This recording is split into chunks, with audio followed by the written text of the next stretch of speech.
Assalamualaikum warahmatullahi wabarakatuh. Komentar pertama dari GG Nga Andika. Sudah subscribe bosku dan kasih jempol juga. Oke, terima kasih bosku. Selanjutnya dari Ali Imron. Selanjutnya kapan Min? Lanjut dari Dedi Hawirman. Lanjutkan bosku, makin seru aja. Siap bosku. Selanjutnya dari Ranake 349. Mantap, 2 season bosku tiap hari. Oke, kalau bisa bosku ya. Yang terakhir, kita dapat komentar dari Surwi. Gas, mantap jiwa, thanks Min. Oke, terima kasih kembali. Terima kasih buat kalian semua ya guys ya. Jangan lupa di subscribe ya. Mendengar ini, Damar dan yang lainnya menoleh. Namun dia melihat seorang pria yang tampak sangat lembut mengenakan kacamata emas berjalan menuju pintu. Wajah pria itu pucat, dia berpakaian bagus, matanya lembut, dan dia tampak sangat berpengetahuan. Tapi apa yang dia katakan tidak begitu lembut. 9 tuan muda, bantu aku, selamatkan aku, teriak Sugeng mendesak seolah-olah dia melihat sedotan penyelamat. Jangan berisik, menjengkelkan. Pria itu menyalakan sebatang rokok dan memandang Damar dengan tenang. Lepaskan dan pergi, sehingga kamu bisa berjalan dengan bermartabat. Siapa kamu? Damar bertanya. Aku seorang yang tidak berhak kamu kenal. Pria itu berkata. Apa nih? Pria itu berkata dengan tenang, lepaskan dia segera. Jangan membuatku marah. Ini baik untukmu. Ya. Damar sedikit terkejut. Tidak ada yang berani berbicara dengannya seperti ini. Di sisi lain, Sugeng menjadi keras hati, mendengus marah dan berteriak. Damar, apakah kamu tahu siapa ini? Ini adalah tuan muda ke-9 dari keluarga Yan. Orang hanya bisa kamu hormati sepanjang hidupmu. Apakah kamu tahu? Aku tidak tahu. Damar menggelengkan kepalanya secara langsung. Dia benar-benar belum pernah mendengar tentang keluarga Yan. Namun, pria itu tidak marah dan berkata dengan acuh tak acuh. Anda benar bahwa Anda belum pernah mendengarnya. Jika Anda pernah mendengar tentang keluarga Yan saya, mungkin saya harus menghormati Anda 3 poin. Setelah berbicara, pria itu memastikan puntung rokok di tangannya. Sekarang Anda memiliki 3 detik untuk meninggalkan tempat ini. Dan Anda belum pergi. Dalam 3 detik saya telah menghapus Anda. Dapatkah Anda mendengar saya dengan jelas? Ini adalah masyarakat yang diatur oleh hukum. Tuan ini, saya tidak menyetujui penggunaan kekerasan Anda yang tidak sah. Jika Anda memutuskan untuk melakukan ini, saya akan memanggil polisi, kata Damar dengan tenang. Panggil polisi? Kamu mendobrak masuk ke rumah tanpa izin. Bahkan jika kamu memanggil polisi, alasannya masih ada padaku. Tuan muda ke-9 tersenyum ringan. Ini adalah wilayah Yang Hua. Ini adalah tempat Damar.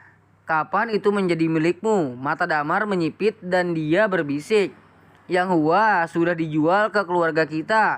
Ada apa? Apa aku harus menunjukkan kontraknya padamu? Tuan muda ke-9 tersenyum. Menjualnya padamu? Damar tercengang. Lupakan. Biar saya tunjukkan. Tuan muda ke-9 mengambil tas yang diserahkan oleh orang di sebelahnya. Mengeluarkan file dan menyerahkannya di depan Damar. Damar segera mengambilnya dan melihat, dan setelah beberapa saat wajahnya sangat muram.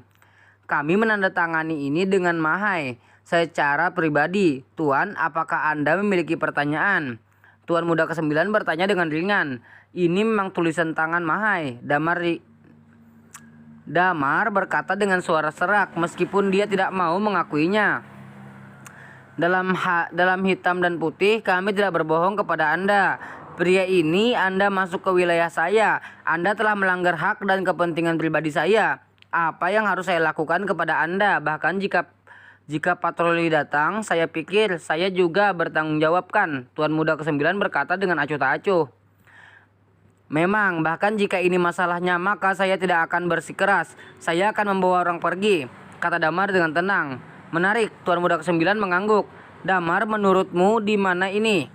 Datang dan pergilah jika kamu mau. Tuan muda Jiu belum berbicara. Sugeng tidak ingin membiarkan Damar pergi, tapi Tuan muda ke-9 menghentikannya.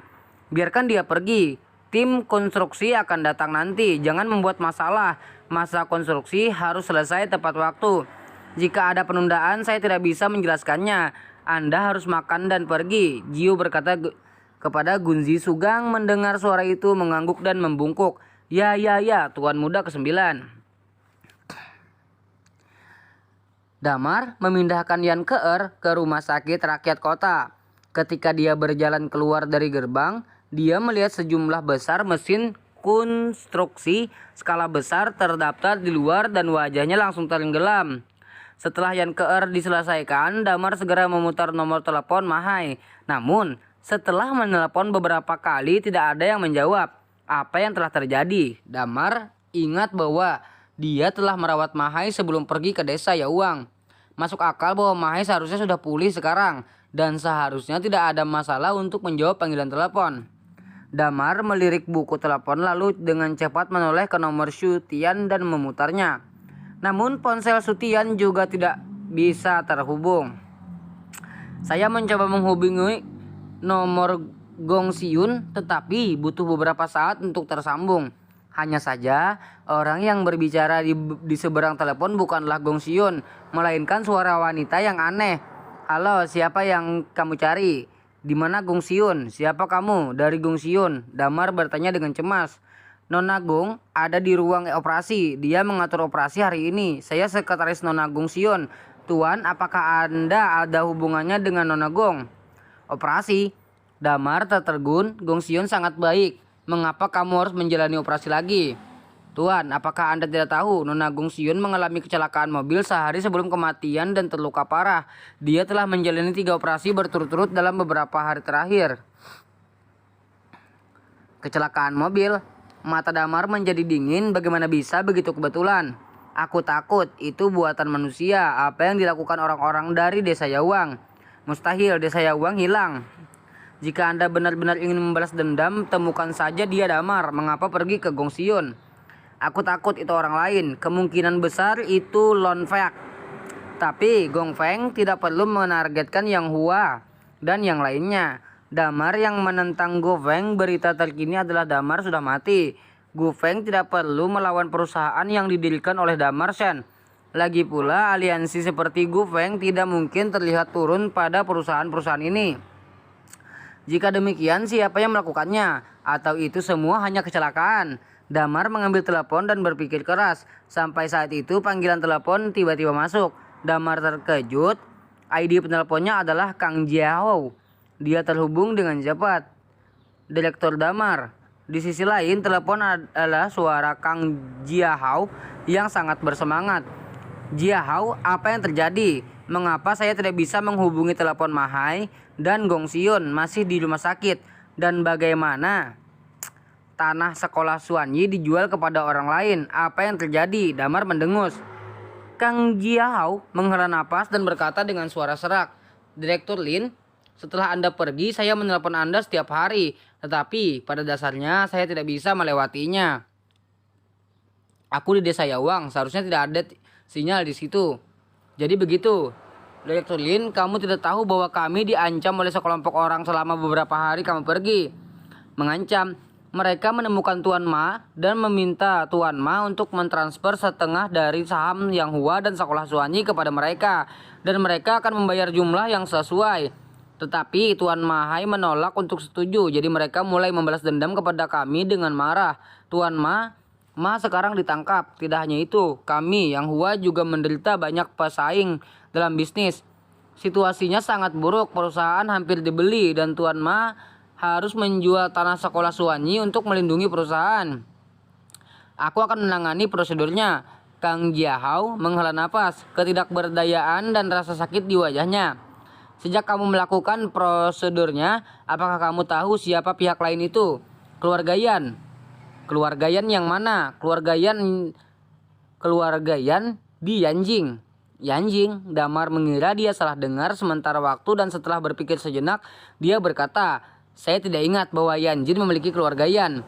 Yanjin memilikinya, tetapi keluarga Yan tidak besar dan sederhana. Jadi tidak banyak orang akan memperhatikan itu. Normal bahwa Direktur Damar belum pernah mendengarnya. Kang Jiao berbisik. Sebenarnya tidak mungkin bagi keluarga Yan ini untuk berbicara dengan kami. Yang Hua menentangnya. Bagaimanapun juga, kami Yang Hua juga memiliki beberapa koneksi di Yanjing.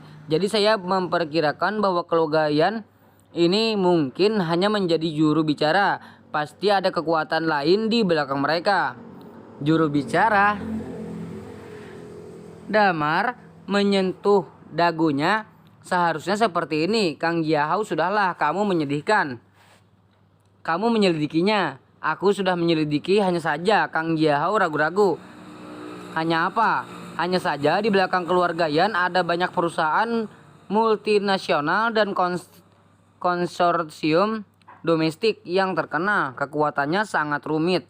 Kami tidak dapat memverifikasi siapa keluarga Yan yang diinstruksikan, kata Kun Jiahao. Apa? Wajah Damar menjadi dingin. Direktur Lin, saya kira konsorsium di Cina ini mengira Anda telah meninggal.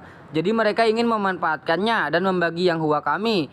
Jadi mereka secara spontan bergabung untuk berurusan dengan kami, kata Kang Jiahao. Jika itu masalahnya, mengapa menggunakan tangan keluarga Yan? Bukankah ini berlebihan? Ini, Kang Jiahao terdiam. Seharusnya tidak sesederhana itu. Di mana Mahai? Damar bertanya. Memulihkan diri di aula pengobatan Tiongkok Selatan, Jiangsen. Pemilik aula pengobatan Tiongkok berasal dari ayah mertua Mahai. Jadi Mahai diam-diam disembunyikan. Bagaimana Suyan? Nona Su telah memulihkan diri di rumah sakit. Meskipun sesuatu terjadi pada Nona Gong Xiun, kami mengatur beberapa asisten wanita untuk merawatnya. Pihak lain tidak melakukan apapun pada Nona Suyan, kata Kang Jiahao.